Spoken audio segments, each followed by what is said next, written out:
MS Dhoni आ गए as a captain, ये है मेरे को लगता है सीएसके के लिए सबसे बड़ी गुड न्यूज़। बट सबसे बड़ी बैड न्यूज़ भी यही है कि ऋतुराज गायकवाड़ जो उनके सबसे बड़े स्टार बैट्समैन थे वो भी बाहर जा चुके हैं। यस, उन्होंने इतने रन्स नहीं बनाए बट नॉट टू फॉरगेट 2 50 तो उन्होंने भी लगाए, उसमें से एक 50 तो जीतने में आई थी। तो आई थिंक उनके एक स्टार बैट्समैन जो एक इनफॉर्म बैट्समैन थे, बहुत कम बैट्समैन है जो उनके फॉर्म में है, उसमें से एक था ऋतुराज गायकवाड़, वो बाहर हो चुकी है। अब उनकी प्लेइंग 11 कैसे दिखती है? अगर मैं बात करूँ उनके ओपनर्स तो वही रहेंगे अपने प्यारे Devon Conway and Sachin Ravindra. Number 3 पे देखो, वैसे मेरा मानना है आप यहाँ पे अंशुल कंबोज को खिला सकते हो नंबर 3 पे, एक मौका दो यंगस्टर को, क्या पता वो नेक्स्ट ऋतुराज गायकवाड़ बन सकता है, ऐसा मेरा मानना है। नंबर 3 पे आप उनको खिला। नंबर 4 पे शिवम दुबे।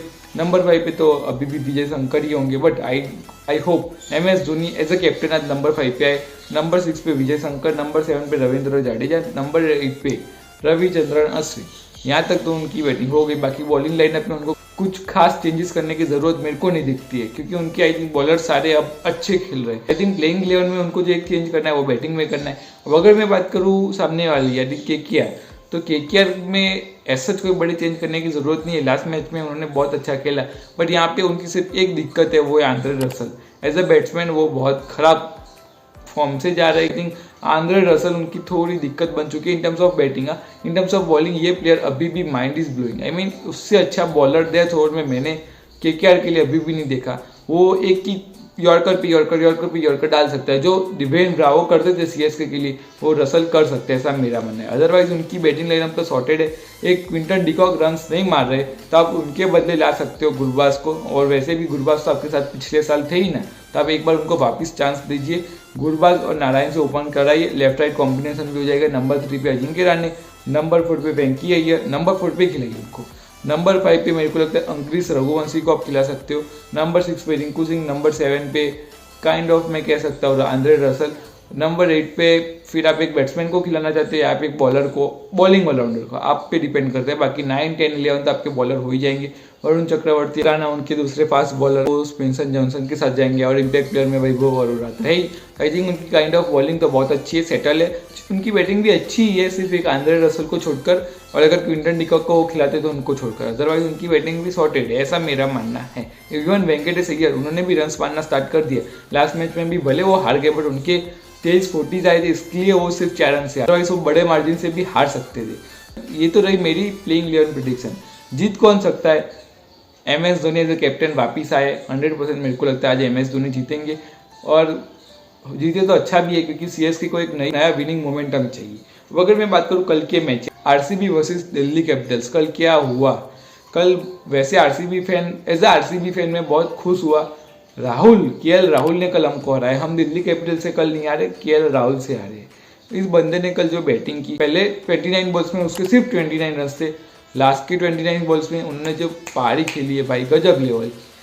यही राहुल इंडिया के लिए मिसिंग थे पिछले 2-3 साल में T20 में। यही राहुल लखनऊ के लिए मिसिंग थे, और आई थिंक अभी भी मैं कहता हूँ कि जो उनके ओनर्स थे गोयनका जी, उनको फटकारना नहीं चाहिए था, वो उन्होंने गलत किया।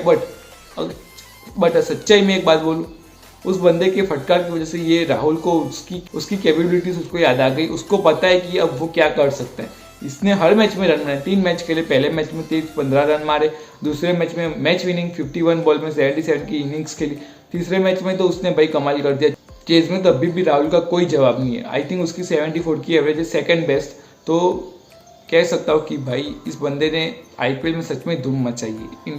इंटरनेशनल लेवल में अभी भी उनके चांसेस कम है इंडिया के लिए। होप वो वापस आ जाए इंडियन सेटअप में इन T20 फॉर्मेट। बट अगर इसी तरह उनका फॉर्म चलता रहा ना, we will see him as a T20 wicket keeper batsman for next world cup. एक जो RCB के लिए कल जो चीज़ उनके फेवर में नहीं गई, वो मोमेंटम चेंज हुआ, वो रनआउट से फिल सॉल्ट वाला। वहाँ पे मेरे को लगता है विराट कोहली की गलती थी, और विराट कोहली जब रनआउट्स में इंक्लूड होते हैं तो वो खुद से ज़्यादा दूसरों को आउट करवाते हैं। और ये पहली बार नहीं हुआ, बहुत बार हुआ है, बट कभी कभी होता है। ऐसा मैं नहीं कहूँगा कि वो सेल्फिश थे, नहीं भाई, उनको भी RCB के लिए ट्रॉफी जीतना है। एक बंदा 18 साल से खेल रहा है एक ही फ्रेंचाइजी के लिए, तो उसके अंदर भी होगा ना कि इस फ्रेंचाइजी को एटलीस्ट एक ट्रॉफी जीता हो, तो वो सेल्फिश क्यों खेलेगा? वैसे भी उसके हाईएस्ट रन है, हाईएस्ट सेंचुरी, उसके आसपास भी कोई नहीं। अगर उसने 8000 रन मारे हैं तो दूसरा 6700 पे खड़ा है, तो आई थिंक उसके आसपास भी कोई नहीं है, तो फिर वो सेल्फिश क्यों होके खेलेगा? बट कल एक जजमेंट ऑफ एरर थी, ऐसा मेरा मानना है।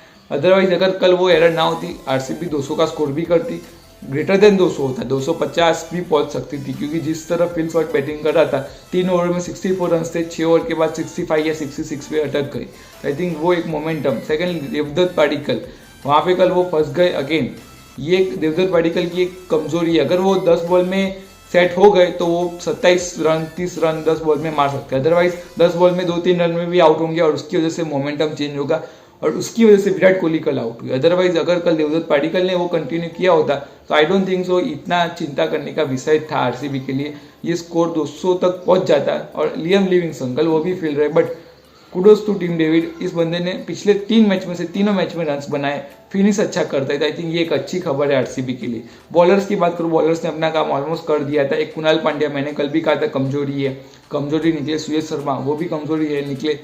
लियम लिविंगस्टन, मैंने कहा था मत देना बॉल, सुन लो भाई, कभी ना कभी सुन लो। एज अ आरसीबी फैन हमको भी पता है थोड़ी।